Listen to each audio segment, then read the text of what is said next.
written by Susan Reynolds. I'm going to read the back. It says, shoes do make the woman. And changing your shoes can change your life. As a shoe maven, Susan Reynolds points out in this sassy book, it all has to do with how you strut your stuff. Your new life, says Susan Reynolds, is just a glass slipper away. Packed with prescriptive advice and fun fashion tips, change your shoes, change your life, can help you reinvent yourself, revamp your life, and live your dreams.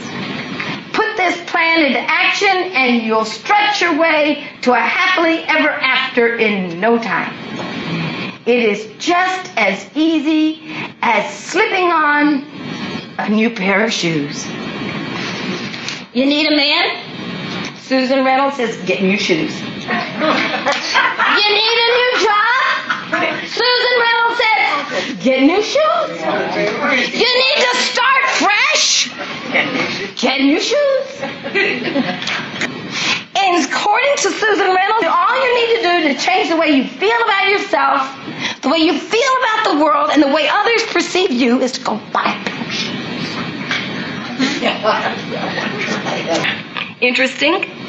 The Word of God has something to say on shoes as well. I want to tell you about a passage in Isaiah. Isaiah chapter 3, verse 16. You women go prancing about in your high heels, looking at all the men on the streets, swinging your hips and flipping your hair.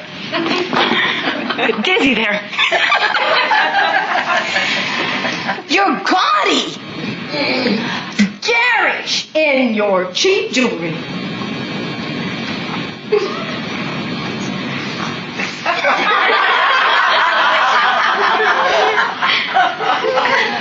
You Zion women, God is going to turn you bald. Scabby, bald-headed women, God's going to do it.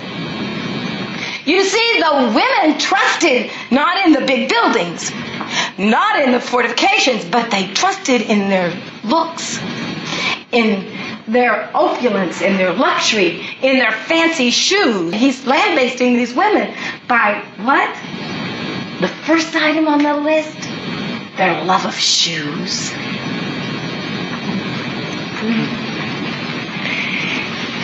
In the ancient world, shoes symbolized status, just like they do today. The very, very poor didn't have them. Slaves, they took them away from them so they couldn't run. You know, it's kind of hard to get away if you don't have shoes. If you were somebody, you had shoes.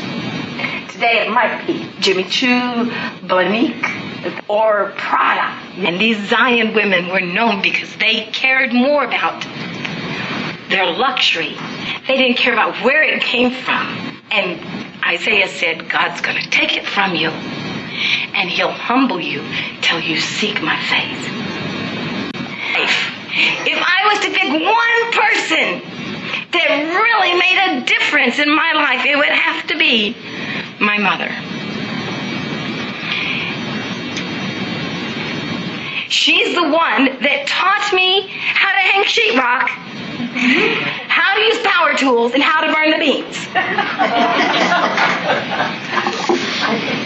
I owe a great debt to my mother, and my children do too, because they don't like beans. You know, our walk speaks volumes, even when our mouth is silent. When I was a small girl, I could hear her footsteps coming down the hall. I knew her steps. I could distinguish them from anybody else's. It was a good thing, too, because it gave me time. It gave me time to get my act together before that moment when she opened the door and said, hi. Over the years, I learned to listen for her steps. And still today, when I hear her coming, It gives me time to get my act together and run to the door to greet her. My mother's feet have changed across the years. She used to wear high heels, and then she went to more active kind of floor heels, and arthritis, and her feet swell.